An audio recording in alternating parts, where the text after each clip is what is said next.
boards against Mark Pope, who has not lost back-to-back games in his BYU tenure, now in his second year. Meanwhile, starting lineups, both of these teams very deep. BYU will play 10, Pacific will play 9 or 10. They've got to get more minutes and better shooting from their backcourt. Jordan Bell, one of the transfers for this Pacific squad, and well, he has not lost a tip yet this year. He has tipped it off in 4 of the 8 games they've played. Matt Harms on the other side. Those Purdue grad transfers 7-3, but Chris, you're an analytic guy. How does he lose 4 jump balls and he wins those ones tonight? I don't think analytics can solve that one. What would you look for on that? He added inches? Exactly. I don't know what to do with that one. Early going BYU trying to get offensively back into a rhythm. Last year, such a good offensive team. This year, it's been more difficult to find easy shots, and Pacific is a grinded-out defense. They certainly are a grinded-out team. You talked about in the open how Alex Porcello is 1 of 11 from 3, but the strength of this team is pounding the ball inside to their bigs. Averett with a good start for BYU, the grad transfer who played at Utah Valley last year, averages more than 10 a game. He also struggled from the floor, all 5 from beyond the arc in the loss on Wednesday. Talking about a guy who's a slasher who can make shots as well. Anytime you don't have to run plays and you can just make a shot on your own, it's big time. That's great. Dish down low. Crockrell the second. Laid it in, but on the dish there. And again, this is not a Pacific team that has found its rhythm offensively. He chucked some of that up to practice. But talking to Damon Stoudemire this week, he chucked more of it up to energy and effort the last 2 losses. Yeah, it is. And it's very difficult if you don't have a rhythm to score on offense. Defense is what people want to hang their hat on. That's what they teach initially, and that's what Stoudemire has done as well. But they have not shot the ball well, and that's why they have to manufacture some baskets if they're going to have a chance to win this game. Just keep in mind when you're watching BYU throwing the ball inside, obviously Averett takes a 3 there, but they like to go inside and high-low to the big fellas and work them off the ball screens. Matt Harms had the offensive rebound, working very hard down low against Jordan Bell. Both grad transfers. More effective player, Harms. He's only made 3 of those this year, but he's not afraid to take it, and he rattled one in. And he's shooting 12% from 3, and he knocks that down. And they even had a post-up high-low situation. You see what Pacific is doing. They're fronting the post, and they're windshield wiping on the passers, but can't windshield wipe a 7-footer shooting from 24 feet. Now, he made 7 last year at Purdue. Crockrell on the drive was fouled, and so he will go to the free throw line. But Matt Harms not afraid to step out, and again, that wingspan, you know, more as a rim protector, but a guy that can knock down a triple, just has not been able to do it yet here at BYU. And if you're Pacific, you're going to live with that. You know, if he's not catching the ball in the post, shooting that left hook or offensive rebound, and he's shooting from behind the arc, you're going to allow that all day long because he's not an extra rebounder in there as well. Sophomore Pierre Crockrell, the second from Tacoma, Washington, finished his high school career, prolific prep, a guy that you recruited when you were an assistant at Cal. Yeah, I did recruit him. I thought he was a very heady kid, had a great career, played with a pro. Jalen McDaniels, first-round draft pick that played at Washington. A good friend, my assistant coach, Yacht Reed, is the head coach there now. Big-time camps and coaching clinics in the Seattle area, so he comes from good stock for sure. He's a guy that had a great assist-to-turnover ratio last year. That's Lee stepping out. All right, so we talked about Barcelo. We talked about the backcourt starting to hit threes. All right, it's not them so far in this game. It's the bigs. That's unbelievable. And think about it. You're talking about putting a game plan together, and if you're Damon Stoudemire, this is how we're going to beat them, and well, that's a nice way to answer. But again, on the other end, the 2 bigs making threes. Who's preparing for that? Well, combined coming into this game, they had hit 7 on the year. They've already hit 2 in the opening 2.5 minutes. We'll stay with BYU here. See the drive and the kick. They love that ball screen action. But who's asking for the lead to make threes? You'll take that. This young man's been lights out. Love to shout out my boys from Texas. Knock it down a big-time 3. Lee gets a seat on the bench. Caleb Lohner, the big-time recruit, the freshman, comes onto the floor for the first time. Gets start earlier this year, and a chance for Pacific to grab a lead. On the push, it is Jenkins. Leading scorer on the season at 13.5 a game. You talked about last year, all conference as a freshman. They had not had that at Pacific since they joined the league 7 years ago. Jenkins on the pull-up, and Pacific has an early advantage, and you can feel the energy being a little bit different after the double session of practices this week. And you're good at what you emphasize. I'm sure Coach is talking about, hey, we need to play more together. We need to play with pace coming out. The right guys taking the shots. Jenkins being one of their leading scorers. They'll take that all day long. Very good scoring. I'm down to Lohner. It's foul on Jeremiah Bailey, the senior from Alaska. Let's walk into the game here. Let's walk into your keys, Chris Walker. We'll walk you right in. Yeah. Pacific has to own the glass. They have any type of chance in this game. They have to do it against the big guys of BYU. They have to create buckets. They're not a good three-point shooting team or two-point shooting team, so that's tough. BYU, you got to get back. Again, as I say, Pacific, they have to manufacture backs. They need them in fast break and pound the paint. Look for high lows the entire game long. They're going to throw that ball inside. Well, you mentioned earlier about how big BYU is, one of the largest teams in college basketball, and you've already seen that size check in. Lohner 6'8", Harward 6'11", and now countering with that, Nigel Shad, a guy who played at Kansas State, dealt with injuries his entire career there for Bruce Weber. So he comes in, and again, both these teams deep, balanced, trying to find rhythms. Now, BYU, they just wear you down with size. You know, those bodies, they're laying on you the entire game. You have to get them in ball screens. You have to get them out of the paint, run offenses to force them to move around, but you don't make shots so as they can stay packed in and not have to come out and extend their defense. Marcelo kicked into the corner. Averett for three. BYU is at three here in the early going, and being back at home seems to fit this team right now, an early 4-point lead. I mean, this vintage drive and kick basketball, that's the way you want to play. The only way to stop that, you have to stay in front of your man, put your body in front of him, and not give him an angle to get into the paint. And remember, last year, BYU was the best three-point shooting team in all of college basketball, but some of the players from that, TJ Hawes, Yoli Childs, they're not part of this team. They've moved on. Their careers ended when the tournament was canceled. Different story now. Averett lines it up again. He's having a heck of a start. Brandon Averett's got 8, and BYU's up by 7. Coach Pope spoke affectionately about him, transfer from Utah Valley, third school, and he's making the most of it right now. Really good player, very athletic. Bailey left it really short. Finstoon saved it. 5 on the shot clock. Back out to Crockrow. Has not made a 3 all year until now. How about that? I was going to make a comment about the two-point guard. You see him like, did I do that? 3 ball. Justin Moore, he has not made a 3 the entire season. And we'll take that one for sure. Wow. I was giving Stoudemire a hard time, and you're a PG, and your PGs can't make 3s. And Damon, you've never seen a shot you didn't like. Lohner trying his hand at a triple, and the rebound for Finstoon. I think the BYU strategy is let the Briggs make 3s. What do you think? I think the strategy is also let Pacific shoot the 3s. Long opening stanza, and that on the pass, a foul on Pacific. But Brandon Averett off to a great start for BYU. Yeah, you're talking about it, 3 schools in 3 years, doesn't matter, because he is making the 3. Him as a 9 seed. They lose to Pepperdine on Wednesday, dropped them on Friday to an 11 seed. Why is this game huge? Pacific at home is a quad 3 game. Yeah, they're going to have to take care of business. That was a tough loss. And talking to Coach Pope, you know, you can tell how that loss was gut-wrenching from him, because he knows what the road ahead. And also, Jason, considering that they didn't make the tournament last year because the tournament was canceled, here's a team with a bunch of transfers and some upperclassmen who has a chance to right that wrong. Now, that's the first turnover of the game on either side. BYU had costly turnovers on Wednesday afternoon down the stretch. Pacific is a team that, again, Damon Stoudemire, with his background, you'd expect him to take care of the basketball, and when they're good, they do. That's a step-back jumper for Justin Moore, who you mentioned now coming off the bench, started his career at Georgia Tech. Last year was their second leading scorer. Pacific has found an offense here today, which they haven't had most of the year. That's just pace and rhythm. You mentioned earlier about having double sessions. I'm sure they broke down every single part of their offense, watched it on film, and this young man, he's on fire right now. No question about that. Averett already with 10 points, and we haven't played 6 minutes here in the opening half. He's already at his season average. Or worked his way into the paint. Shad off the bench, tips it in. Yeah, but give the hockey assist to Justin Moore.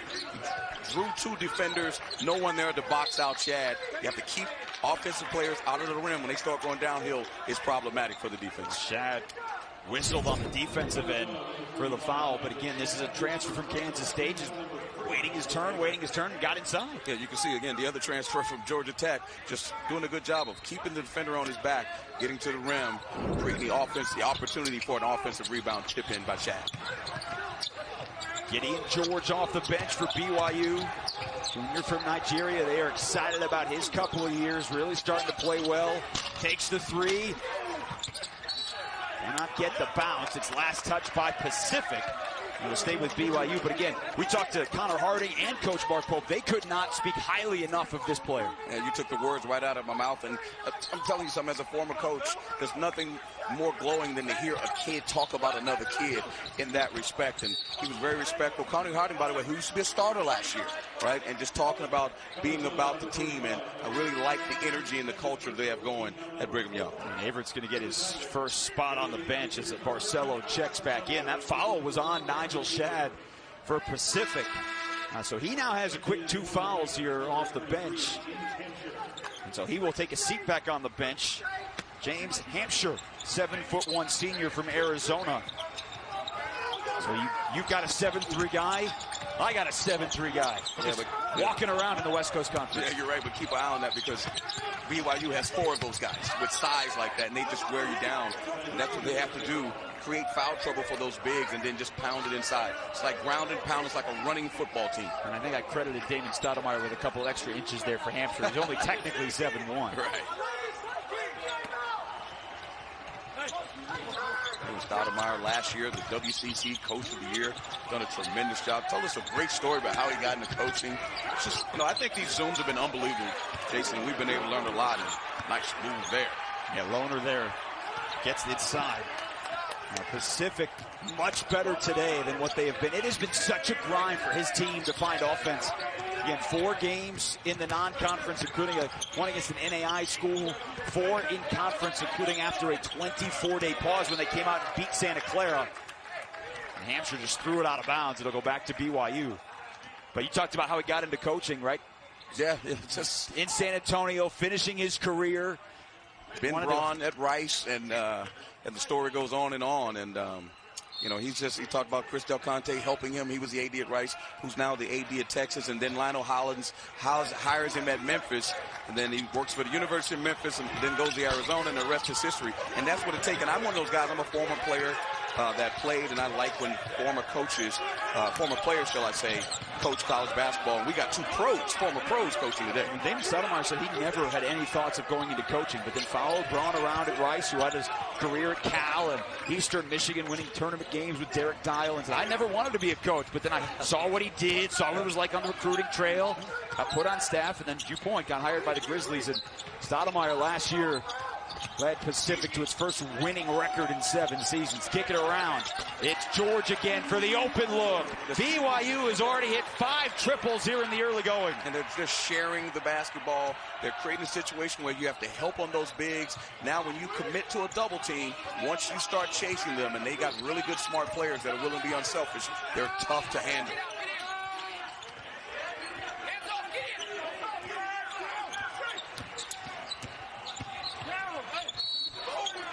Floater, and George whistled for the foul. Bryce Noel off the bench will go to the free throw line on the other side, but Pacific's going to have to stop the 3. They're definitely going to have to stop the 3, and credit the BYU Cougars for being very unselfish, knocking down the tray balls. It's working right now. Yeah, 2 class acts. I mean, those guys, I was talking before about just spending time with these guys on these Zooms, Jason. It's been amazing, and we've learned so much about these guys. We're allowed to see their personalities flow, and talking to Coach Stoudemire, his views on the players and what's going on today in college basketball, and talking to Coach Pope. And the first thing he talks about is, I want to shout out my assistant coaches. I want to make sure I pour into them and give them an opportunity. I mean, you just don't hear that kind of stuff. And these guys have been to the top of the mountain, right? Just great guys looking to give back. On his staff came with him from Utah Valley. He built such a good program right there. not that far from Provo on a half hour. Said he got in trouble, right? With his daughters, right? Got in a little bit of trouble. He said they were quite mad when he took the job. They were able to bounce back a little bit. Harms back on the floor. Lohner stepped out of bounds. Second turnover of the first half for BYU, and he will run his way back onto the floor. Such a talented freshman, had such a great rebounding game. He is 6.5 boards per game for this BYU team. Very bouncy, very athletic, bright future. Show the athleticism right there. Gets 6'8" long, can get out on the point, playing Bailey right there. Yeah, that allows them flexibility defensive-wise. They can put him in the game as a 3, and they can still play the other bigs at the 4 and the 5 spot. There's Noel trying to drive baseline. Found Finstone on the cut. Great look. And that's that when we're talking about that continuity, that's what double sessions, right? You're starting to find each other. You need that time to, okay, especially when you have a lot of transfers, who does this, who does that? Where should I pass? Where am I cutting? All that's important in gaining that crucial practice time. How about that? What did Damon Stoudemire tell us on Thursday? When we are good, one shot and go. Right. Or took it off the rim and went the length of the floor. Yeah, you talk about my keys to the game. Create opportunities, and then on the other side with BrighamYoung, they have to negate fast break points, and that was a fast break point. Stepped in front and a steal from Jordan Bell. So Pacific's defense is starting to pick up a little bit, and they're clawing right back into this ballgame. Yeah, when you're playing a big like that, you can't let him put his body on you. You got to force him to try to find you, use your quickness against his size. 6-5-0 Pacific run here as we go inside of 10 minutes in the opening half. Bell can't hit from beyond the arc. It's off the rim. But I like it. You get a quality shot. You don't turn the ball over, which Pacific doesn't do a lot of, but you get a quality shot is the most important thing. What is the quality of your possession, you know?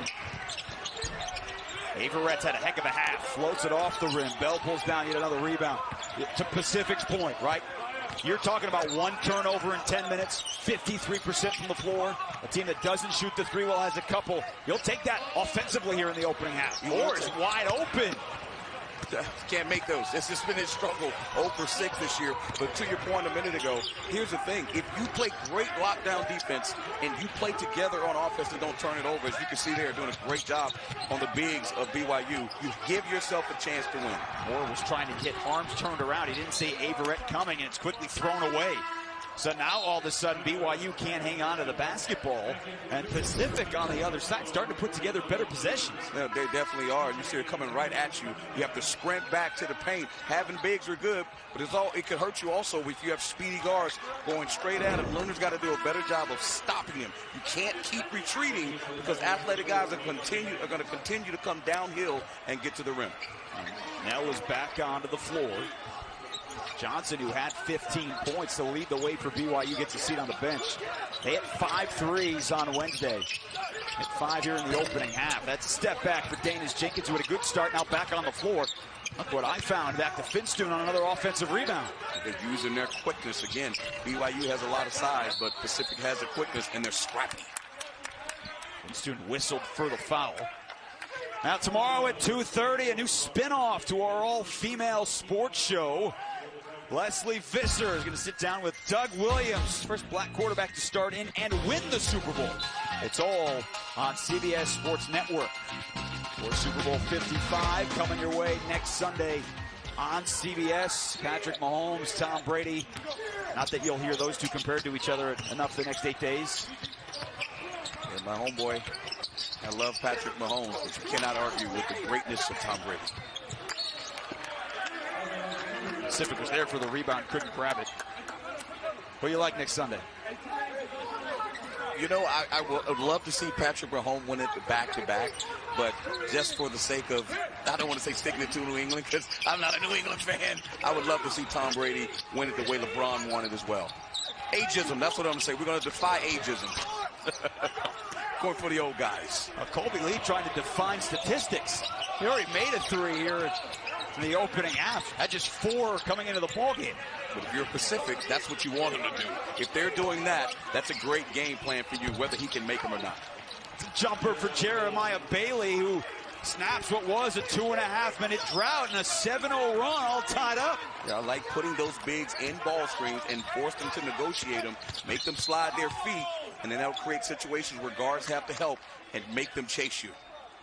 Jenkins called for his first foul, which will send us to a break. Jumpers falling for the Tigers. And you see it again, a nice and silky, smooth lefty. Pacific's got this thing knotted up. My wheat farm in Utah pays for my potato farm in Idaho, which complicates my taxes.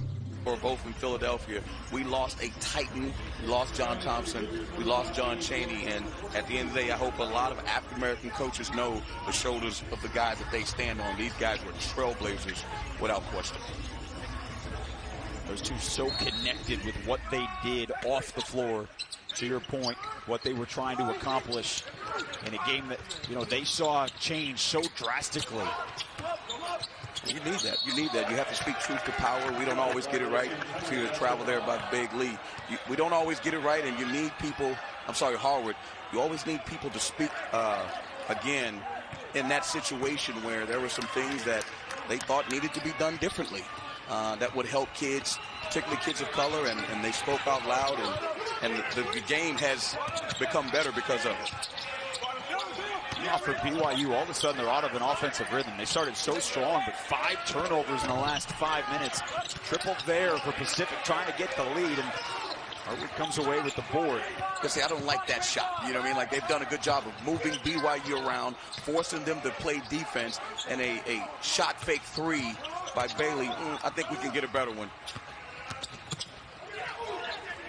Averett, 4 of 7 from the floor. The rest of BYU, 4 of 10 off the takeaway. Up ahead to Jenkins. What a touch pass from Crockrill, and Pacific back in front by 2. You got to create offense. You got to create buckets. You have to get points off turnovers, and that's why they have the lead right now. They are really digging in defensively.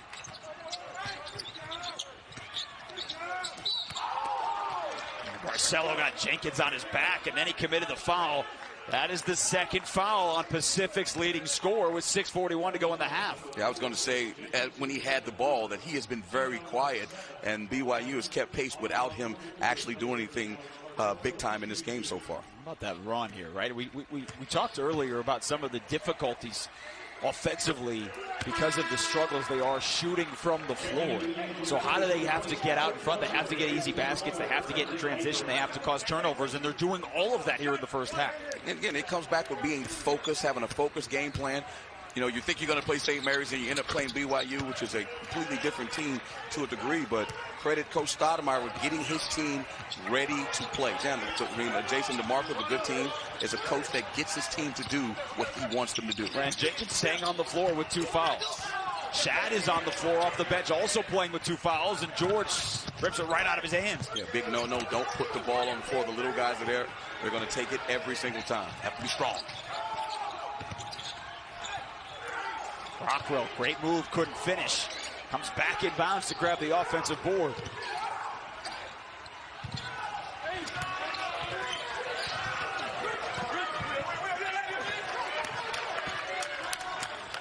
But you know BYU likes to play with pace. Played a little bit out of control here. Cougars have not had a field goal in more than 6 minutes. You got to credit Pacific just playing great defense, being solid, not fouling just like there. Looks like BYU's going to get a basket. They contest the shot. Now they're going back in transition. Another takeaway. Trebinell pulls up for 3, way off the mark. Back inbound. One more shot at it, and finally they snap a 6.5-minute drought. Spencer Johnson with the triple. How about a guy shoots an air ball, right? He shoots an air ball, they save it, and they make the 3. Wow. Well, life is about right place, right time, isn't it? No question about that. But that is like unbelievable. You're Pacific, you fight, you claw, you shoot an air ball, you get them to miss, and that's how they break the tie. See an air ball there, but great hustle play by Marcelo. That's what he does. He's the guy that lost a tooth, right, Jason? Yes, he is. Yeah. It was half a tooth in all fairness. Okay, half a tooth. Half a tooth. Half a tooth. Okay. Went to the floor. Marcelo went to the floor in the first game against Pepperdine last weekend.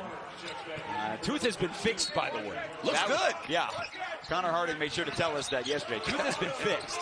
But he played the rest of that game. He only sat out for a play. And by the way, he was called for a foul on taking the elbow to the mouth. That's an injury to insult, as they say. Was that insult to injury? There you go. There you go.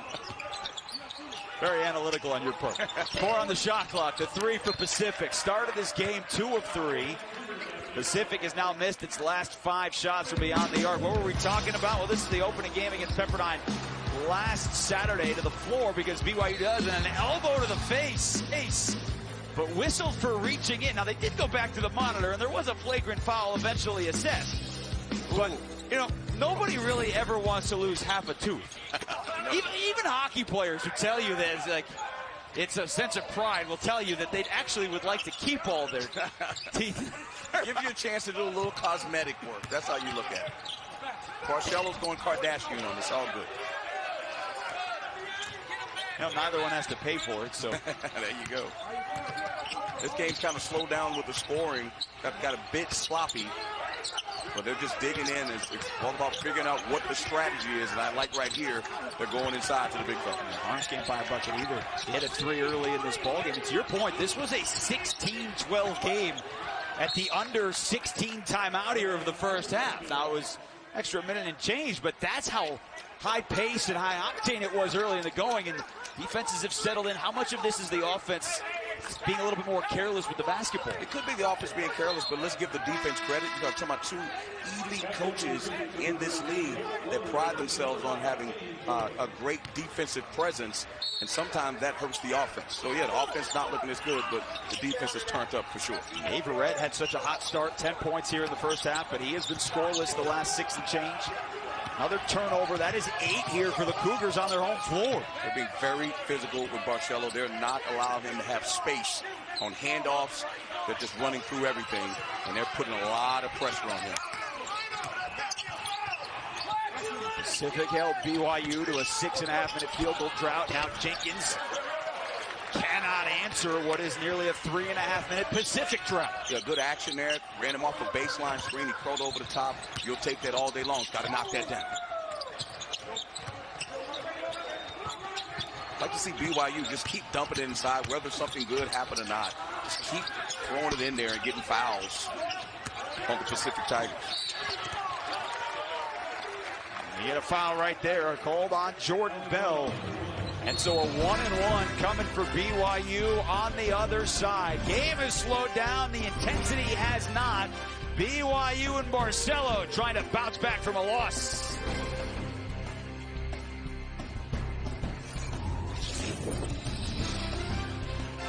Overs and easy baskets is very crucial. So BYU was up 23-16 with 12:06 to play here in the opening half. They had hit 5 triples. They are now 1 of their last 11.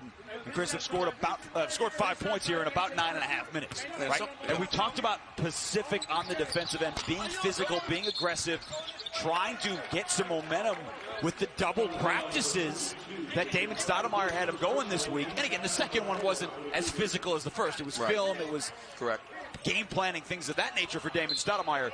But the intensity certainly that was not there against Gonzaga last week or the game before, totally different here today. It is, and give Coach Stoudemire, he knows his team. You know, he laments about not having enough time to spend with his guys, but when you get elite coaches like these guys are that know the game, that are former players, you know, they speed the process up a lot. And, you know, the thing with BYU is sometimes, Jason, maybe the 5 threes were fool's gold to start the game off. They're a pound-the-ball inside team. They need to get back to that. Pacific might have to start getting into the paint, too. Hit 2 of its first 3, but Tigers have now missed 6 straight from beyond the arc, and they are not a good three-point shooting team this season at 28%. Barrett probes, kicks it out. Another missed 3 from BYU. Harward knocked it out of bounds. Back to Pacific, who is doing good work in the paint. Right, you talked about rebounding, you talked about being competitive on the glass, and they have done that here in the first half. And you see Lona coming out. I don't know if he took a shot he was not supposed to take, but, and I know that Mark Hope is saying this, guys, we have the advantage inside. We have Harward. We have Harms. Let's throw the ball into them, and let's create mismatches, or let's get them in foul trouble.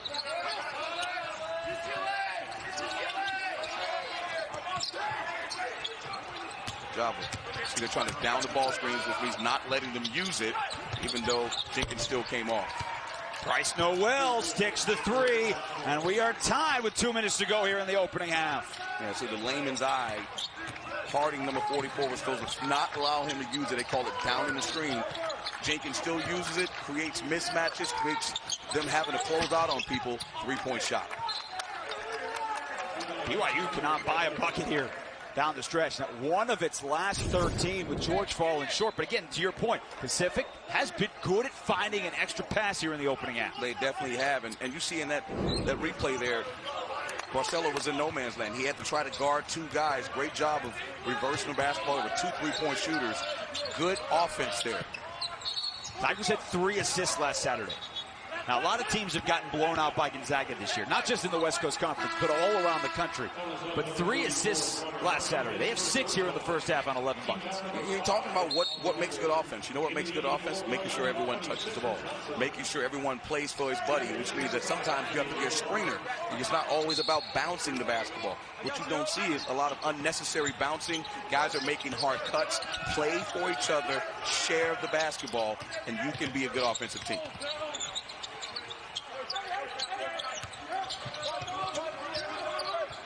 Jenkins playing with 2 fouls. Gets the screen from Bell and steps back deep in the shot clock. You got a mismatch there. See if he goes at it. Got Harwood on his heels. Got a good look at the shot, but another rebound coming the other way for BYU. Barcelo on the push. Barrett thought about it, had a look, instead tougher into the paint. That's a trigger for BYU and an offensive board. And he can't put it in. You got to take your time. Harwood's got to finish that one. Either you got to finish that or you have to get fouled. And they're just playing really good right now. They have a rhythm. Justin Moore knocking that down. They're just so confident. Last minute to go. Let's see if they can get something going. Again, I hate to beat a dead horse. Throw the ball inside and go to your bigs. Well, this is an experienced Pacific squad as well, right? Both these teams have some youth. Barrett finally able to get back going, 13 and a half. But a 1-point Cougars lead as we approach the final 25 seconds to go in this opening half in Provo. Look for a ball screen here, possibly for Justin Moore. Him getting to the rim, trying to create something for his teammate, or a pick and pop situation with Bell or Bailey. Jenkins almost lost it. 7 here in the opening half. Deep in the shot clock. Jenkins again, foot on the line. Tough shot and banked it in. Wow. How about that? How about that? They're just in the flow, deserving of the lead. Danis Jenkins, 9 points to lead the way. Tough effort here by you. The whole conversation on Wednesday after the loss to Pepperdine was, cannot wait to get back on the floor, get that taste out of their mouths. All of the seniors on this team said that. But remember, for Pacific, it had to be the exact same thing too. They lost by 46 the last time they played to Gonzaga last Saturday and have a totally different game today against the Cougars. Where everyone says when you play Gonzaga, I mean, that's a gut punch like you wouldn't believe. And sometimes you have to throw that game away. And here you have to, again, see that play there? Just making cuts. Coach Stoudemire saw something at halftime. Really good job there by Finchton cutting to the rim. Great recognition. Just a great dime right there. But again, give Jenkins credit, splitting the defense, dropping a dime. Just, you can't fall asleep. That's what happens when you fall asleep. You put them in a position. I'm sure Nell wants that possession back, but good job by the Tigers. All around good first half for Finchton. Had 4 rebounds, had a couple of assists, now with 5 points. The senior from Minnesota who began his career Central Wyoming College and then at Casper College, also in Wyoming. Master started 16 times. He's had a different impact here today all around, affecting this ball game. This is the largest lead of the day for the Tigers. Barcelo got caught. Harms, look what I found. I just got a little lucky there. Sometimes you'd rather be lucky than good, but points in the paint. We'd love to see the team in white start to really emphasize pounding the ball inside. Now, in all fairness, should that count? That was supposed to be a pass to the perimeter. It should count. Absolutely. So the half-court shot count? Yes, it should count. Finchton off the curl, pulled down by Lee. And we'll see if the emphasis is for Mark Pope to go inside, right? Lee, Harms, they hit threes early. Wonder if they fell in love with it. Barrett had a great first half with 13 points. That last touch by Jenkins. It'll stay with BYU. But again, sometimes maybe bounces is what gets you going. And how about this one? Yeah, sometimes, again, the fortuitous bounce is a good way to get harms. He has not really been a factor in this game. Got his chance to get him a little two-handed hammer. Keep harking back to the point where I just want to see them even off this ball screen, roll, replace action. I'll even take that as well. Maybe that gets Barcelo going because they're worried about the bigs diving to the rim. Well, and he only took one shot in the first half. We highlighted only 8 points a game the last couple against Pepperdine. Could not shoot well last Saturday in this building. Struggled from the floor, on their floor on Wednesday. Maybe the emphasis will be get him the ball more. Bell steps back, rolled out a 3. Again, you could say that to get him the ball more. Maybe he's like, maybe I need to get my teammates more involved because I'm not flowing right now, but we'll take that as well. And Finstone, because he was already on the floor, there was 4 guys. They have to do a better job of rotating over and finding the shooter. Doesn't matter if you have a man. You got to make sure you track the ball. The ball is the most important thing. That's good defense. Connor Harding having an impact here. First couple of minutes, not a starter. Started 12 games this season. You talked about last year as well, finding his new role off the bench, but starting here in the second half with the defense. And again, he's one of your leaders on this team. A guy that certainly can knock down a shot, averaging 6 a game. You need those guys, those dirty work guys, those Swiss Army knives that can do anything on the floor and willing to give their game up for their team. Pleasure talk with him yesterday about what it takes to be on a talented team. And Jay, we haven't even talked about this. We're talking about a team that plays 10 guys. Right.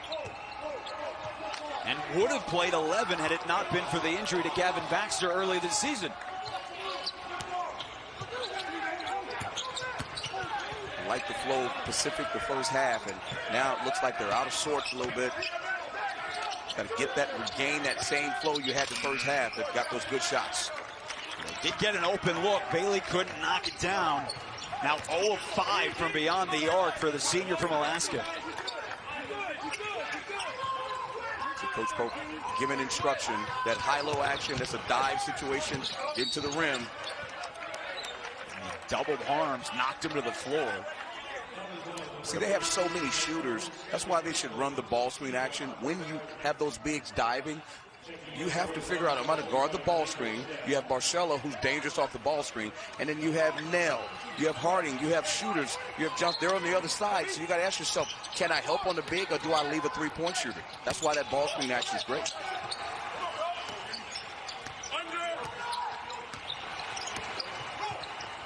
You hear them calling their call. They told Pierre Cockrell to go under the screen because it was so high. Crashing the boards hard. Lee couldn't tap it off the rim. Even though there was a miss there by Harms, I like that type of action, getting him involved in the game. Now, Pacific coming down, one-shot game. Work the clock, right? Make this an ugly game, right? Shrink that clock and get a great shot or get to the foul line.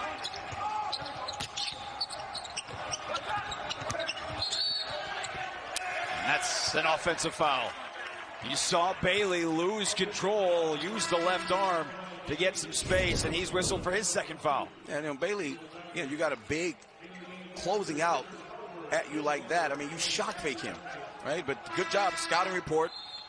And he slid his foot. That's pretty good for a big guy his size to slide his feet. He's ecstatic about it. Well, what was Matt Harms known for at Purdue, right? He was known for his ability to block the shot. He was known for his energy, right? Sometimes all of it there for Matt Painter on that team that made the Elite Eight run. Losing to Virginia on a squad that went on to win the national championship. And Harms spending his final year of collegiate eligibility here in Provo. And another turnover. That from Barcelo. That's just the first of the second half, though, for BYU, right? That was a massive problem. Last 10 minutes of the first half. A little different story here in the first 3 minutes. Yeah, a little different story, but credit the defensive strategy of Pacific. Damon Stoudemire, when he comes off that ball screen, they're corralling and they're on the backside. They're loading the paint. They're not allowing that dump pass. You're gonna have to get in the lane. You have to skip it to the other side of the floor. They're fronting Jenkins. Now finally gets the ball. Spencer Johnson on the floor. Who's going to end a drought that's now over 4 minutes long for the Tigers? It's Moore deep in the shot clock. Looked up, has to get rid of it. Lohner now off the bench, pulls down his third rebound. You can feel the grips of defense tighten up. Good shot fake there. And the take and the block. They didn't give up on it, though, and BYU saved the possession. Very good athletic play. Lohner's got to just finish that. That should have been a poster. I think he was surprised. It was Shad who had the block and now called for the foul, so that is his third. But BYU, nothing coming easy today at home against the Pacific. It is a quad 2 loss, so we'll see where that effect has as the season progresses. Losing at home in a game like this, though, is a different story. That's a quad 3 game, at least as it stands right now. Yeah, you talk about them being on the 11 seed right now in the NCAA tournament with projections, and they need to win this game. But that's a remarkable accomplishment. And you talk about the University of Houston and what Kevin Sampson has built, and he hasn't done. He's one of my Final Four teams right now. Bailey was fouled on the drive. Harding got him with the leg, his second foul. So Jeremiah Bailey will go to the free throw line. My goodness, did you see Lohner block that? Bailey just going to the rim. That is an athletic young man.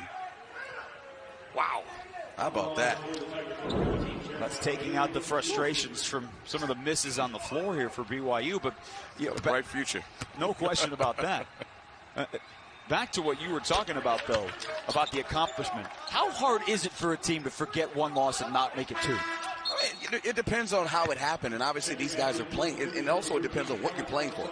BYU's playing to get into the NCAA tournament, and not that Pepperdine's a slouch. Lorenzo Romar is a terrific coach, and playing in Pepperdine is not easy. But at the end of the day, I always tell guys, hey, the other guy's trying too. No matter what your aspirations are, they have aspirations as well, and you want to make sure that you don't lose 2 in a row. You talk about whatever it is. And Coach Pope talked about how upset those guys were at each other and how upset he was at himself. And he also told us how physical the game last year was Pacific, as Barcelo has a couple of shots here in the second half. That has come to fruition in this game as well. The physicality that Damon Stoudemire's team has become accustomed to playing with. And you have to play with physicality because of the size of the Cougars. Johnson was called for the foul. Yeah, you can see here in this replay, him coming off that ball screen. So I was telling you before that when that big is diving to the rim, you got Harvard diving, they have to deal with that, and you have a shooter lifting up on the same side. When he's coming off, if he gets really aggressive and plays with confidence, it can be really hard for Pacific in that ball screen action. More off the screen. The last 7 for the Tigers have not hit a shot in 5.5 minutes. I really like Lohner. He's so athletic. Kid from my home state as well, Jason. I love all my Texas guys. I got to give my Texas guys love. So athletic is the emphasis all over the game, but again, Shad met him at the rim. That's the second time with the effort to try and get there with the dunk, and Nigel Shad had the effort both times. Transfer from Kansas State. He's one of those guys when you talk about transferring down to a level, and I hate to use that phrase, transferring down, but he can make an impact more so than he could have made an impact in the Big 12. He had injuries his entire career there. Used the screen. Moore knocked in the shot. First field goal in nearly 6 minutes. And it's back to a 1-point game.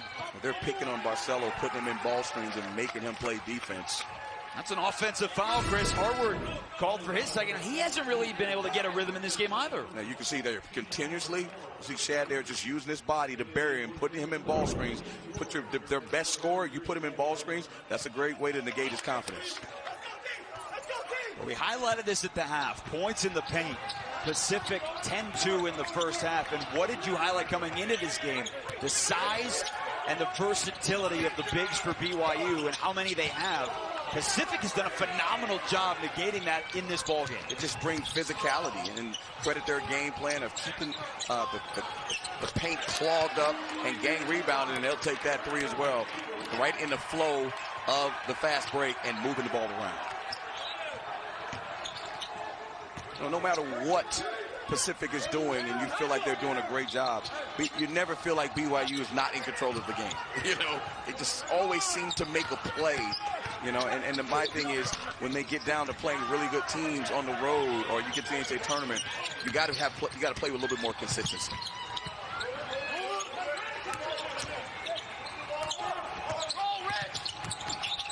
Averett with his 16 points coming off that 3 has made 4 here in the ball game. Track him down. Crab dribble down, go over that left shoulder. Well, he didn't get the bucket, but he did pick up the 4th foul on Nigel Shad. Certainly could be big. Hey, find out what it means to be Cowboy as the PBR season continues in Florida. It's the Okeechobee Invitational. Gets the PBR, Unleash the Beast. American Roots editions tonight, midnight Eastern, on CBS Sports Network. See, that was my point, Jason, about throwing the ball inside, right?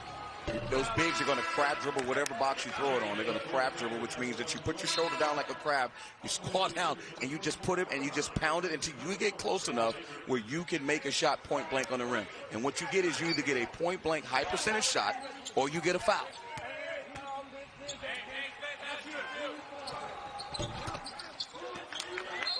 Didn't capitalize.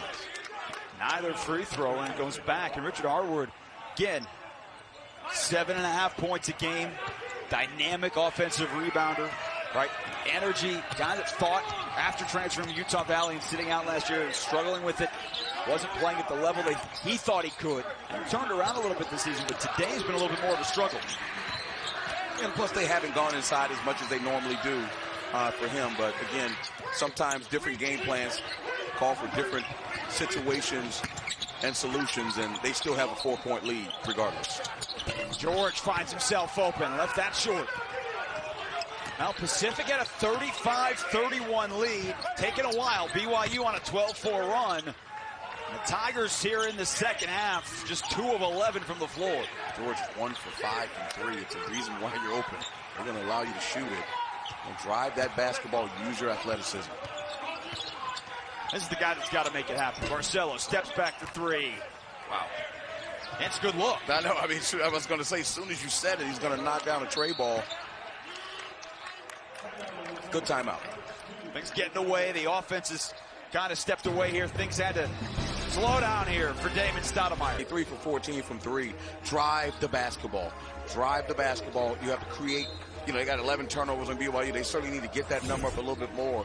They need to get some stops and get in transition or create some turnovers and try to put some points on the board. Now, BYU takes 24 threes a game. They have taken 25 with 11.5 to play.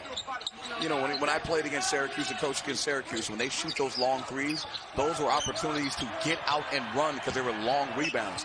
25 threes, there should be more opportunities to run in transition.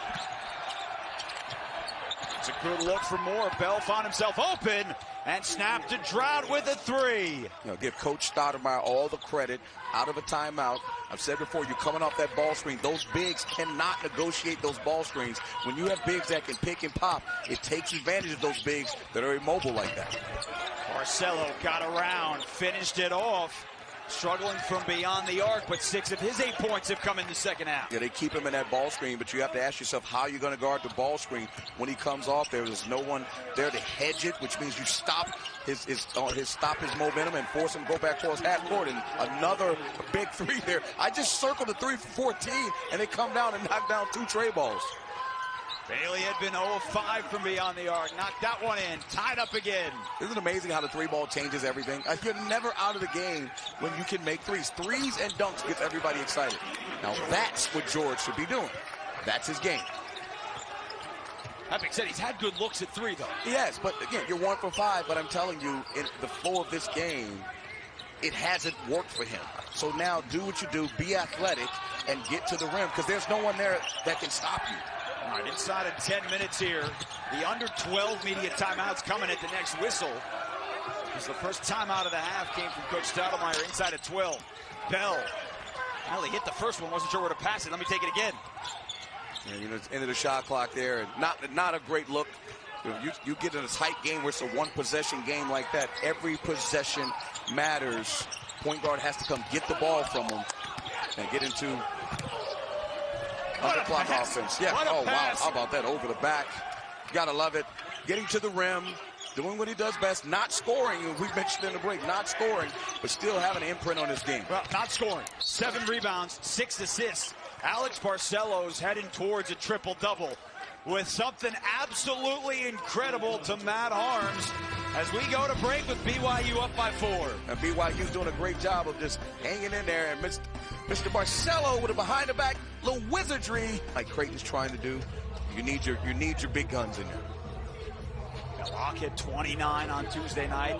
They hit 17 threes. You know, we've spent a lot of today talking about how many threes that BYU has taken in this ball game.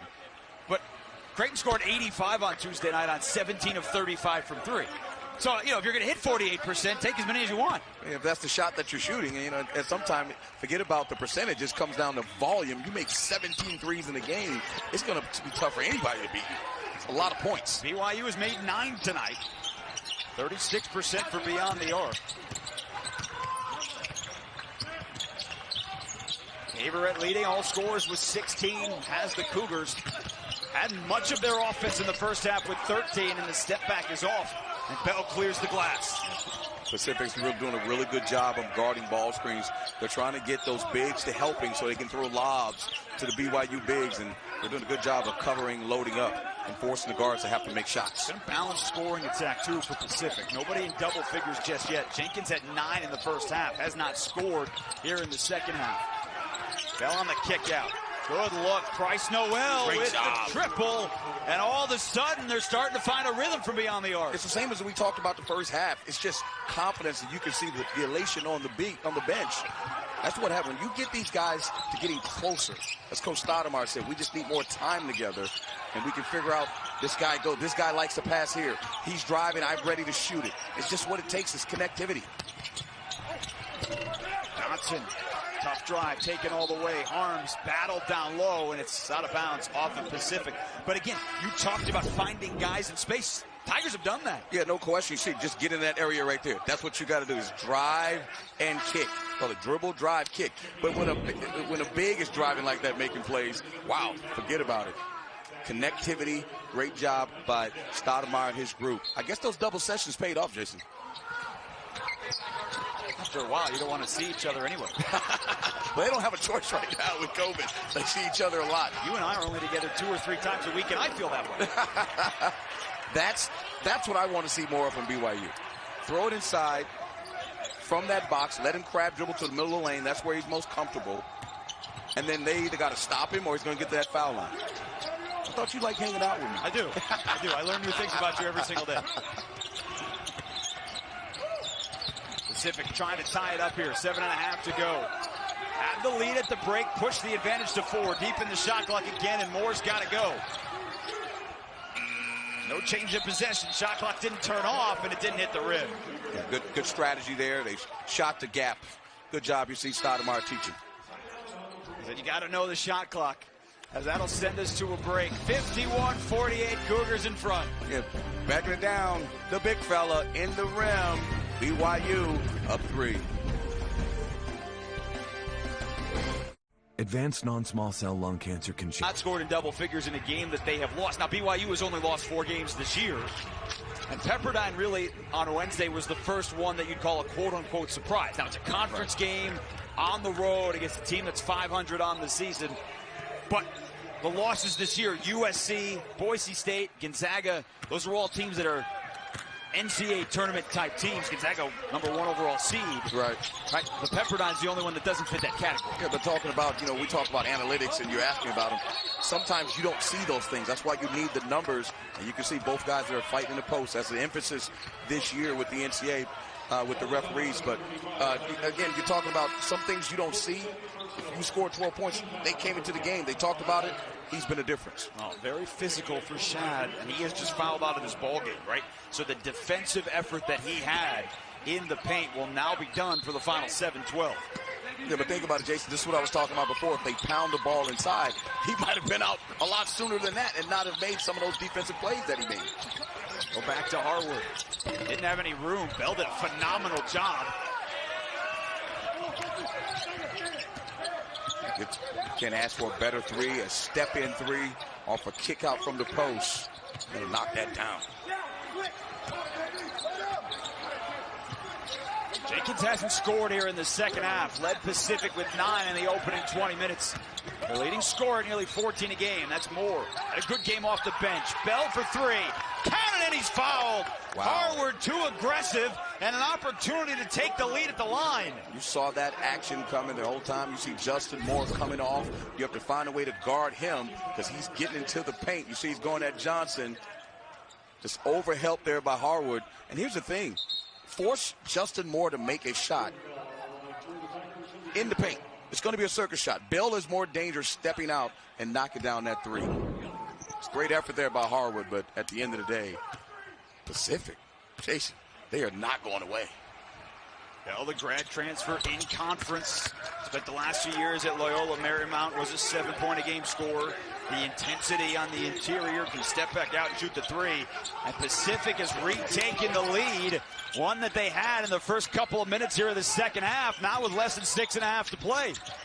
They've had a good game plan, and I've said before, BYU's had control of this game. I like going inside over their left shoulder all day long. That's just, they should nickname that play all day. Because if you throw it inside and he gets it that deep, there is no way they can stop them. And Jason, that's what I've been harping on the entire game. And then on the defensive side, that work's got to be done before the ball goes in. Definitely has got to be done before that, but it also has to be an intention that that's what you want to do offensively.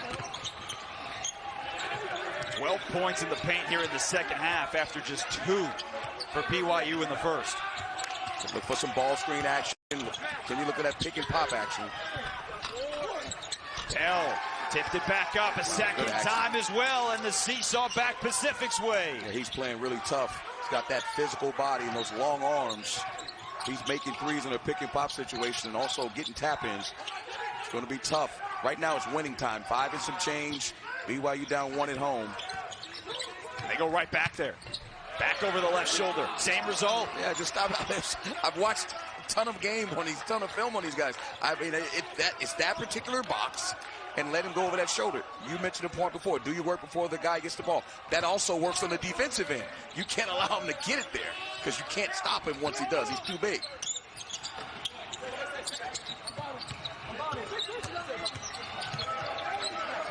See, they switched the ball screen there. Wow, how about that one? You got to tip your hat. They come off the ball screen, they pick and they popped, right? So because the big has to help, then they switch it, and now he knocks down a 3 in front of the big. Wow, how about that? Barcelo just hammered on the drive.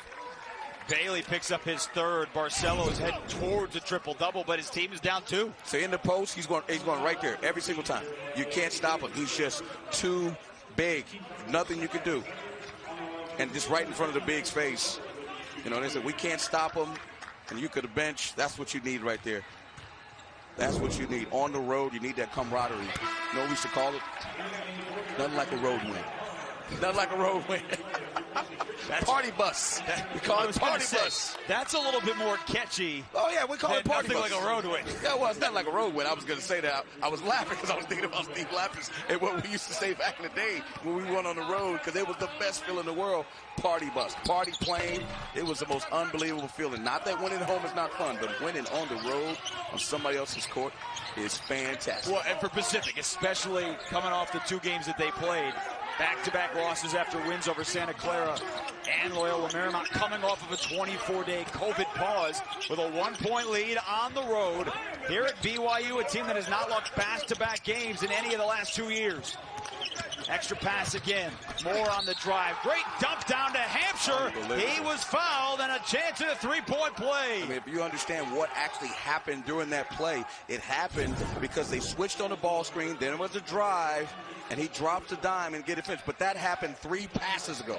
So people don't understand. That play happened about 3 passes ago with the pass throw on the baseline, reverse it. Now someone has to close out. You see Spencer Johnson have to close out. That's the toughest thing to do on a guy who's just made a 3. And now, look what's happening. Pacific is trying to take control of this game.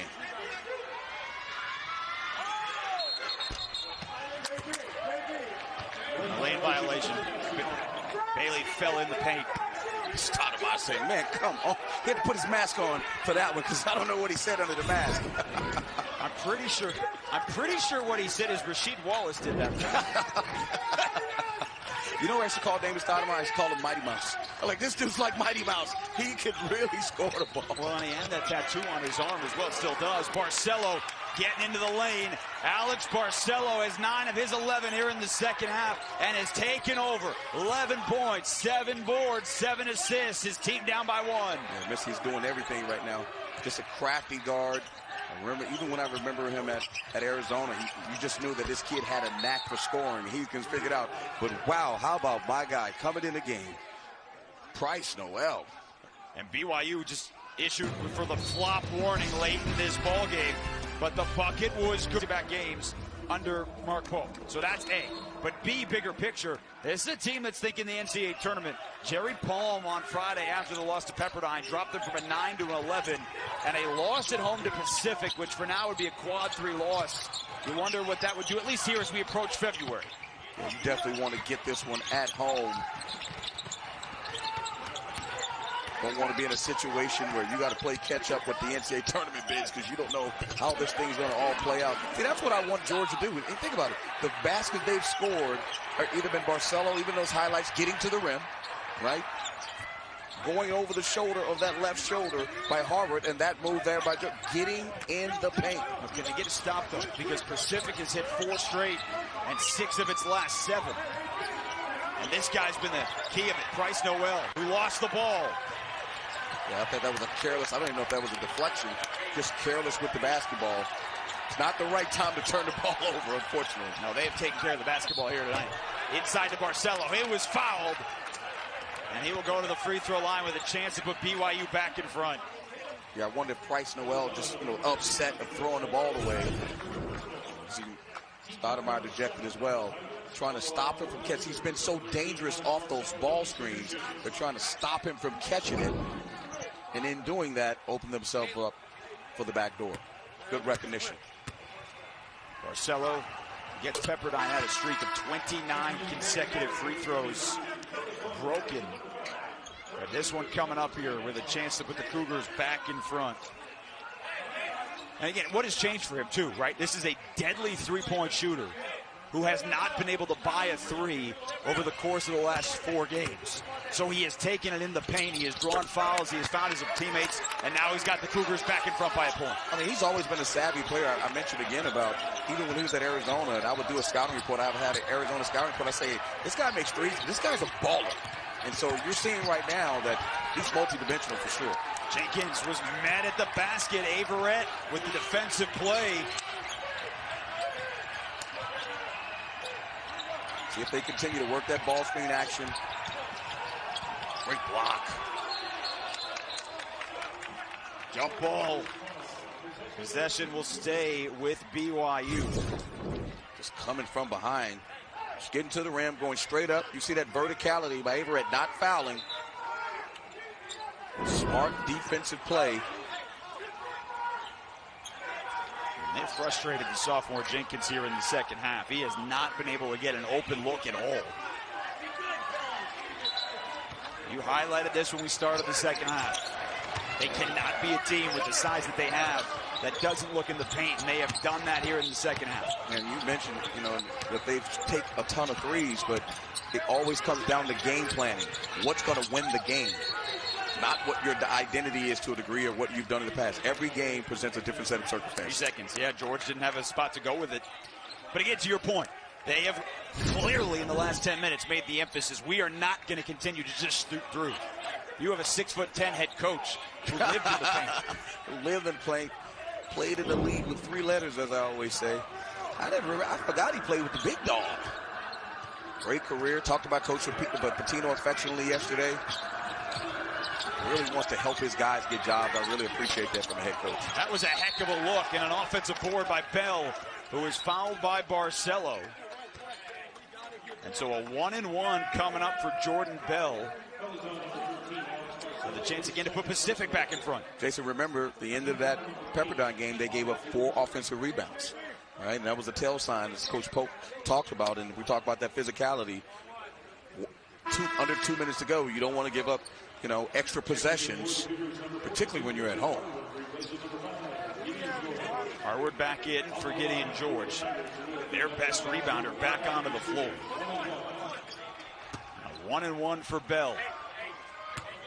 You wonder if BYU is, as they played 17, they played a lot of games, if they're playing too many people, because they do a lot of rotating guys in and out. And you wonder sometimes if there's a flow developed. And at the end of the day, if you can get these guys all playing for each other and realize that the strength of the team is the pack, you could really do something special.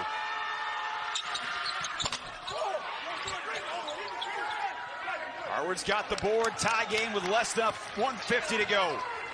Jason, look for some ball screen action with Barcelo. It's been working great, or look for him to throw it inside.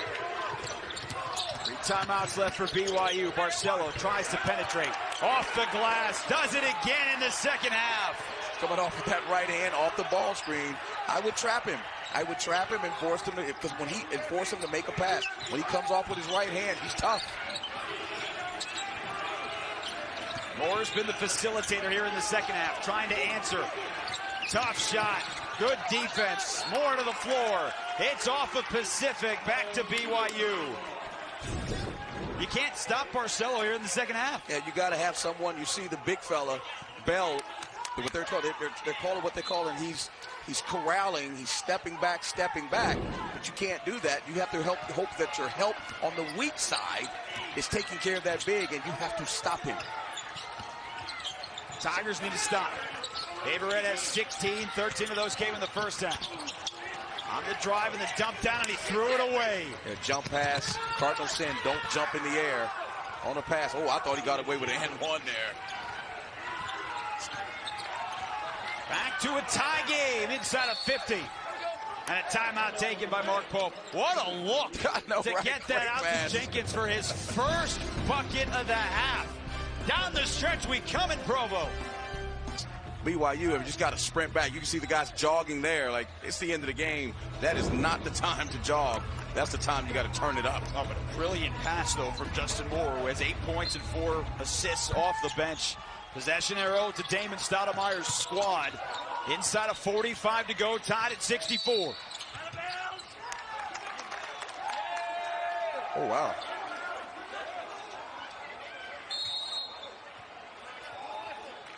Now, not sure what was called here away from the basketball. I heard the ref say out of bounds. Now, the ball was not near the basket, right? And none of the 5 players were near the end line either. Dave Hall, very experienced official, made the call. No matter what, BYU's got to get. Certainly didn't look like it wasn't a screen sit out of bounds or anything like that. But it would crisscross a little baseline action, trying to get him to switch. Yep, and no effort whatsoever to get back in bounds. So that call here at this juncture with 42 seconds to go, back to Pacific with a chance on the offensive end. Bryce Noel has been the go-to guy down the stretch. I was going to say, look for ball screen action with Justin Moore. There it is right there. Going right at those bigs. Averett with a great job. So, look, yeah, it's Pacific basketball. Mike O'Neal and crew, they got that taken care of. 19 seconds on the shot clock. Look for a screen. When you set a screen, the shooter comes off. The guy that sets a screen, but it's going to go back to that same action, a ball screen, getting to the rim with Moore. Pacific has one timeout if it needs it. Moore's got the ball and a mismatch with Lohner on it. Takes him into the paint, kicks it back outside to Bailey. Jenkins, floater, off the rim. No, Lohner has it inside of 10 seconds. BYU has timeouts. Barcelo on the push, and he will take the timeout with 6.1 on the clock and a chance to win it at the buzzer. We'll have the finish of regulation when we have any fouls to give. If they commit, BYU has the 1-and-1. But you just got to you got to get to the foul line. There's no reason to take a three-point shot. Obviously, if it happens, it happens. But look for them getting Barcelo coming out and then going right straight to the rim. Tried to get it to him. He was dumped to the floor. No foul. Lohner on the drive. He is fouled. There you go. Just drive. That's what I'm saying. Just drive the basketball. Force the refs to blow the whistle. The BYU bench could not believe when the whistle didn't come on Barcelo, and so Bailey got him on the elbow. Yeah, definitely. He even had his arm on his hip there. See right there on the hip. His opposite arm, definitely a foul. So 2 free throws coming for the freshman who was a very good free throw shooter. End of the game. Talk about analytics. We always talk about analytics. He's a great free throw shooter, but what is he with 10 seconds on the clock? There's so many ways to look at the game. He's probably never been in that situation in his collegiate career. And if he misses, Pacific does have a timeout to gather on the offensive end if they can grab the board. He missed them both. They've got the rebound and 2.4 seconds to try and steal one on the road. It's tough, tough, tough. People have no idea. You're a young freshman. You're moved right on the inbounds. You are planted where you're passing. Dead ball time, yeah. Brockrell now back into the ball game for the Tigers here as well. And Damon Stoudemire, all he preached to us on Thursday, I just care about the effort. That's all I care about this week, because we are better than we have shown the last 2 games, and they have certainly given that here today. They've done that. They got arms on the ball, which is very smart. They got big on the ball. Cockrell, who's a very good passer, they try to get it going to the rim. Here's the inbounds. At the buzzer, half court for Jenkins and the win, and we've got overtime in Provo. Real points to the paint. I think they should have had even more than that, and we'll see what they do with some extra time on the clock. All right, so BYU playing its first overtime game of the season. Pacific got a nice win against Montana State back in December in overtime, 74-72. And both these teams had opportunities to win the ball game down the stretch. Caleb Lohner missed a pair of free throws with 3.2 remaining. Nobody picked up Averett, and he's fouled. Jordan Bell sent him 10 feet beyond the baseline, so right away they attack the basket. Yeah, they do attack the basket, and they're looking at how they're guarding off these ball screens. They're down in that ball screen, and he comes off. He's late. There's no help because they're worried about the big. You got to guard the ball. You're focused on the big who's popping. You're chasing him, and the ball is right behind. Ball is behind you going to the rim. Brandon Averett got off to such a great start here in this ball game. He had 10 points in the first 8 minutes. Had one more three in the first half, one in the second half, 16 points here tonight. Wow, 3 in a row. Well, this is a good free throw shooting team, right? Yeah, it is. 72% free throw shooting team. That is 7 of 14 at the line here tonight. Yeah, you're talking about winning at home. You're talking about concentration. I mention it all the time. You got to make them when they count. In the first half, it's great, and you know when you're up and it's and one. But this is when you have to make them to win the game. It's winning time, Jason.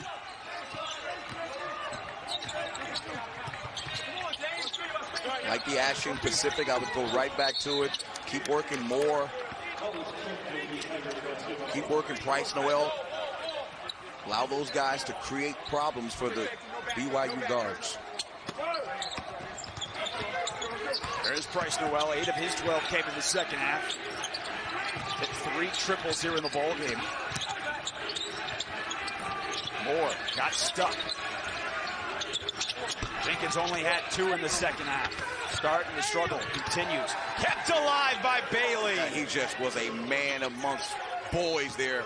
Got the tipped it to himself. I saw it when the shot went up. He worked himself into position. Great job there. Terrific finish.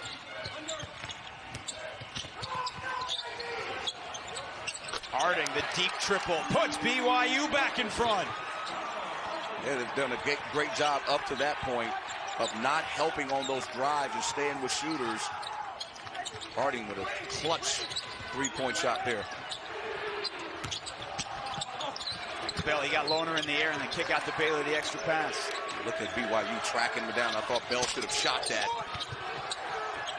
Then he tracks down the offensive rebound. Bell's got 8 boards here in this ball game. You don't want to give a team coming on the road extra possessions. You want to close it out with a one-shot game, and look what happens. So they think about it, they got a second shot, right? And now they score. It happens all the time. It's the Achilles heel that drives you nuts. Well, you talked about that in the loss to Pepperdine. They could not get a rebound down the stretch. Gave the Waves second chance points, and right here in overtime, Harding got him on the shoulder, and Price Noel's got a chance to put Pacific back in front. Yeah, just a good job there, just driving to the rim, going at Harding. There's this quickness advantage on him. No one there. Someone should have been there to help him on that drive. But no fight. No quit, shall I say. And these Tigers, they keep clawing back. And another opportunity. It's just concentration. It's concentration. It's one of those things when you watch film the next day, you know it. You're just thinking about what that film session is going to be like because you know you didn't do your job. Great move. Tried to draw the foul. Moore couldn't believe he didn't get it. Sometimes when you drive and you're trying to get that contact, you're looking at the defender. Keep your eyes on the rim. Good job there not fouling.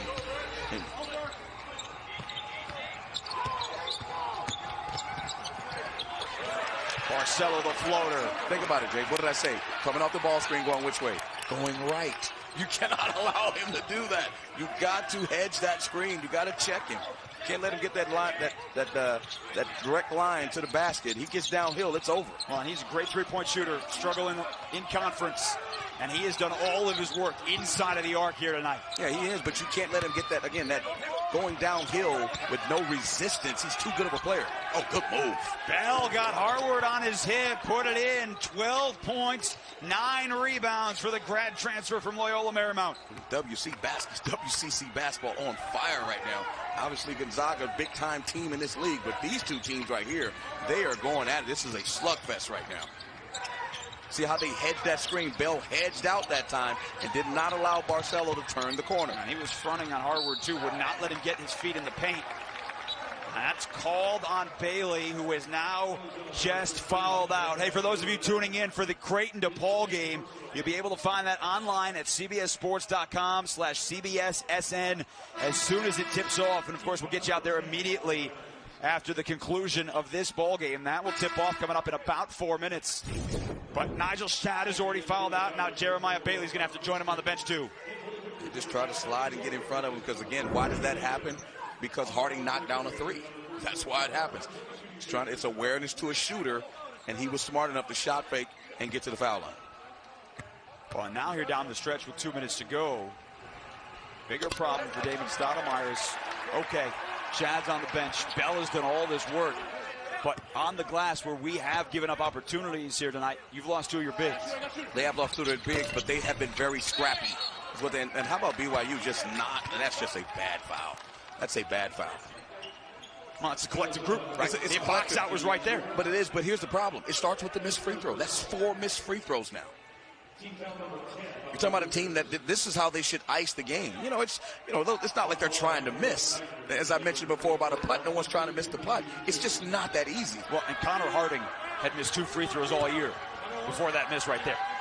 It's a skill set, man. People can say whatever they want. It's the reason why they can call it a free throw shot, and teams are shooting in the 70 percentile, and you say it's a good free throw shooting team. Well, and remember, Lohner was the one who missed the 2 free throws with 3 seconds to go in regulation. That would have given BYU the lead. Finn Student to put Pacific back in front. Yeah, tough spot to put a freshman in, but again, upperclassman steps to the line and bangs down 2.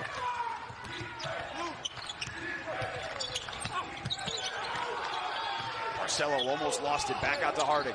And he had an angle to the rim. Great pass. Harward with the finish. Seesaw back Cougars' way. Spencer Johnson with a left-handed dime. Wow. If I'm Pacific, I'm running that same action. Put him in the ball screen. Force those bigs. Force Harvard to have to guard. There is a situation right now. He's got him in a mismatch. Can't guard him. Unguardable. That's what I'm saying. Like, they're coming off the ball screen. They're switching. And they're saying, okay, you're going to have to guard this, or we'll dive our big, and we're going to have the advantage inside. Right, and you got a veteran, right? You've got 4th and 5th year players making those decisions. Barcelo, that too, couldn't finish. Bell with that rip away for what is now a double-double. But think, which way did Barcelo go in that time? Left. Still had a good look. Yeah, definitely had a good look. Side of a minute to go. Pacific lead, trying to get one on the road in what has been such a difficult season. 2 COVID-19 pauses lasting each about 3 weeks. Trying to get one here on the Cougars' home floor. Bell lowered the shoulder. Offensive foul. That was one of those plays, Jason, I'm telling you right now, if I'm Coach Stoudemire, I'm like, I should have called a timeout. Right? You still think you may need it, but that possession could have closed this game down. Going left, that's what he does. That's a scouting report situation. Great job there by Harward, staying down in the stance. That's discipline. Well, and he has made some great plays in the second half. There were struggles for Harward in the first 25 minutes of this ball game, but down the stretch, now 8 points, he had gone to him in the paint. Bell now has 4 fouls as well, with Bailey and Shadd both fouling out. There's the guy, Harward, and he will have to earn it at the line. But if that is on Bell, he is fouled out as well. Yeah, I'm just, they were going quick there in a 2-for-1 situation. I'm still trying to figure out why they won't trap Alex Barcelo coming off. You can't stop him. They have a shooter on the strong side, which is the same side as you're penetrating on, so you can't help. I mean, it's just very difficult to guard him that way. So Bell is fouled out with a double-double. So Bell, Bailey, and Shad all on the bench. The Creighton DePaul game is underway. It is now available at cbssports.com/CBSSN, and we'll get you there as soon as this one is over. But the free throw line continues to be a problem for Mark Pope's team. 2 of 5 at the stripe here in overtime, and they need this one for a tie. I always say, Jason, freedom ain't free. Freedom is not free. Tough at the line. Wow. Missed a ball. Finstuen saved it, and about a 3-second differential. I mean, you're going to have to foul, because if they're going to probably call a timeout. Or he's going to let him play. Just hold it out. I would just hold it out. Yeah, good job. You have to foul him, because I would just hold him out with 3-second differential. You got to foul him. How about if Pacifics pulls this game off, right? Wow. How about a big-time win? Talk about these guys bonding. It lends itself to what Stoudemire said about them having time to bond and figure out some continuity between themselves. Who should we play at certain times? Crockrell's been really good for him. How about the free throw line's plaguing everybody? But Justin Moore's come up big, but knocking free throws down at the end has plagued both teams. Well, this is huge. Even though it only makes it a 2-point game, and BYU can hit the 3, they have struggled for stretches tonight, even though they have made 10 threes. A lot of those were early. That is a big shot. And David Stoudemire is going to take a timeout. Take this to win it in regulation with 3 seconds missed a pair. Richard Harward has missed a pair here deep in overtime. His team trails by 2 with 24 seconds and counting here at the Marriott Center. Yeah, plenty of time to look for that same type of action going right. As I said, I mean, I saw it coming the whole time. Like, you should have trapped him or switched it, but it looked like it caught Pacific by surprise. So they get Barcelo, who now has 19, and 17 of those coming after halftime. Tied it up, and now Coach Stoudemire's never been able to find a rhythm because of the starts and stops, and you understand all of that with COVID-19. But what a win this would be on the road if they could pull it off. And I would put number 42, Harvard, in the ball screen. Put him in the ball screen and force him to either switch, sprint up, and see what happens. He's down to the post here, inside of 10 seconds to go for Pacific. Bryce Noel pulls up for the 2. Bounces off, it's tapped around. BYU's got it, and we are heading to double overtime. I called it, put him in the ball screen, couldn't make the shot though. Wow, how about this? Well, Blue Demons and the Blue Jays, foul trouble, certainly a big story. We'll get to that in a moment. What's on the line for BYU? They have not lost back-to-back games in the time under Mark Pope. Losing to Pepperdine is a quad 2 loss. Pacific on your home floor is a quad 3 game. And so that is certainly a big deal here as the Cougars are trying to pull this one out at home. Yeah, they certainly are. And you ask who's the pressure on. The pressure is definitely on the home team. They have to figure out a way to get this thing done. And I like where they're going inside against Hampshire. And again, why is Hampshire getting these minutes down the stretch? Right, Nigel Shad is fouled out. Jordan Bell went to the bench with a double-double. Jeremiah Bailey hit a couple of clutch shots down the stretch. Those guys are all sitting on the sideline here at double overtime. But I like what BYU is doing. Get it in the paint. That's where you got to get your money right now to win this game. As foul trouble has gotten all those key guys out of the game, and now you got to find a way to take advantage of that. Jenkins had it stolen away from behind. Barcelo on the push. Great job by Moore, hustling back to not give up the easy bucket. Yeah, that's great job from behind. That pursuit, Barcelo has to know that. Looks like Harden's hurt.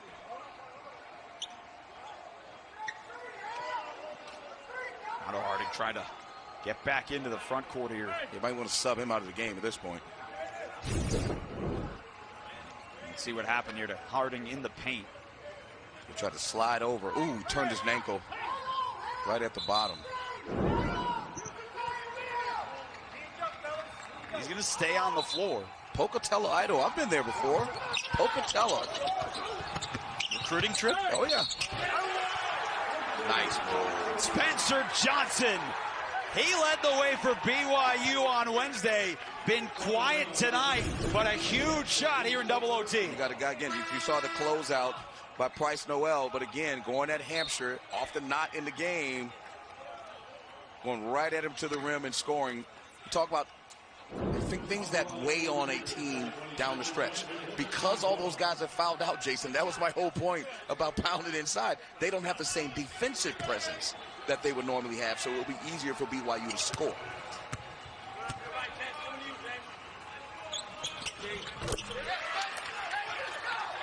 Five-point lead. Largest advantage for BYU there in the second half. They led by 7 early in the game. Pacific came back, had a halftime lead. This was a game played within 1 possession, the final 9 minutes of regulation and overtime. Moore on the take, and he's fouled. Yeah, great job there. Finstoon was coming over to set a screen. He did what we call refuse the ball screen. He pretended like he was going to use it. The defender slid over to try to anticipate, and he went the other way. See how he went there and came off that way? That's what you want to do. See, Moore can't shoot threes. See, that's the tough thing. He's not a three-point shooter, so you know he's going to drive the basketball.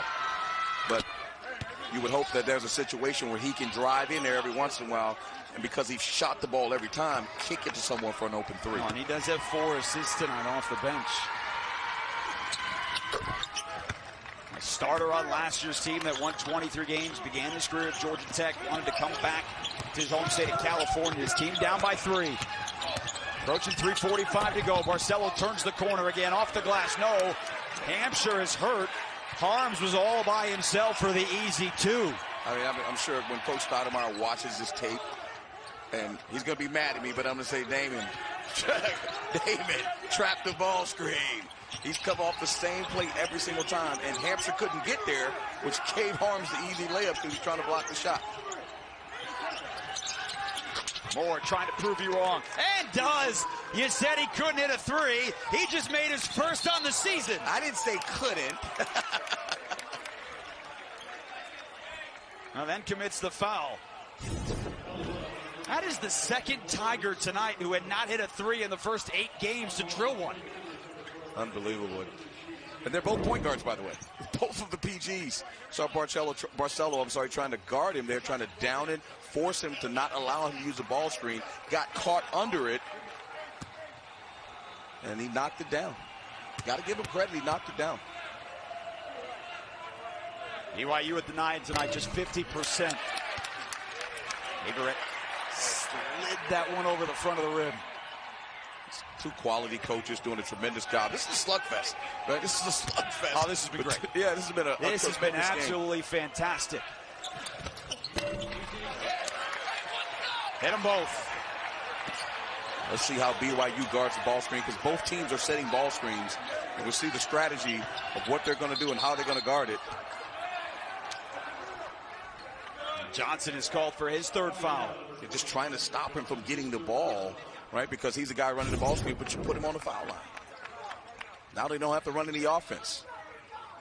He's got his hand in there. They call that blowing it up so you don't allow him to get it, but put him on the foul line, and they don't have to score against the teeth of your defense. Brock Finstoon at the line, 7 points and 7 boards, shooting 2.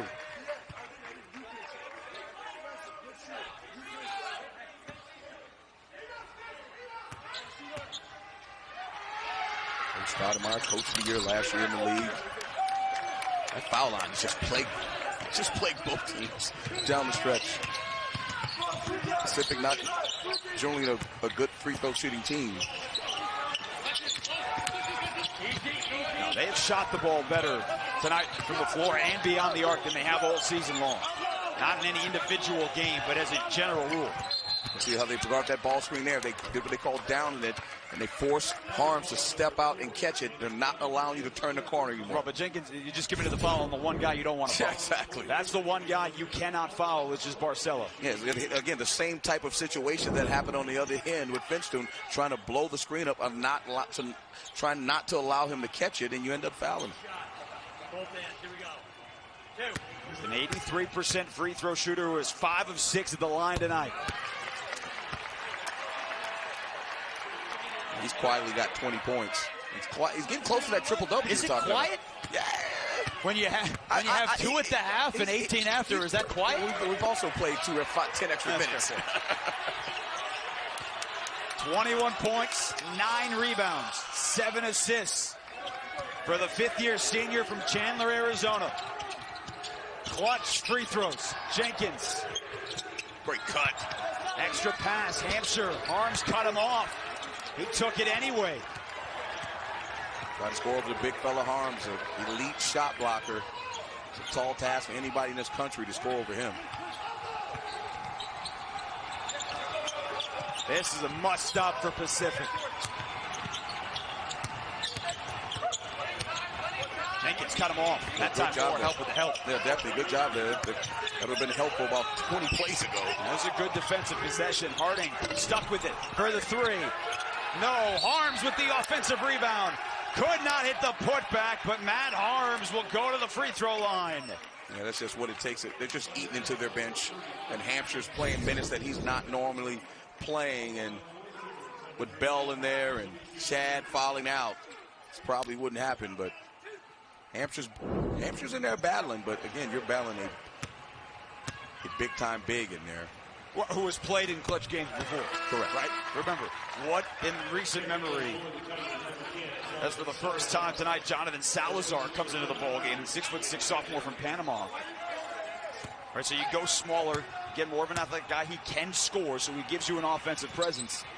And you spread him out, too. So now the big has to go and guard on the perimeter, and you can open the court, open the paint up a little bit more.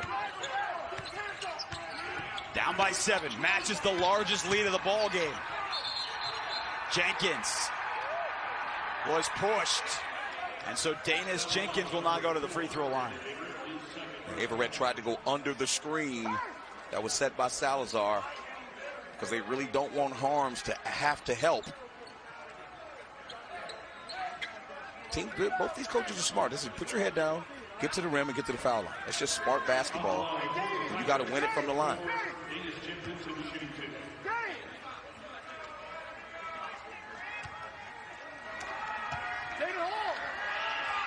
You know, we spent a lot of time tonight talking about BYU tournament resume, right? And it seems early because of the starts and stops of the season. But this is the 18th game of the year for BYU. Most teams around the country have not been able to get to that many. What is your takeaway of this Cougars squad that was so good last year, trying to find its way back to that form this year, up by 5? I mean, I think they're a pretty good team. They may be playing too many guys. You know, sometimes from a culture standpoint, you want to play as many guys as possible.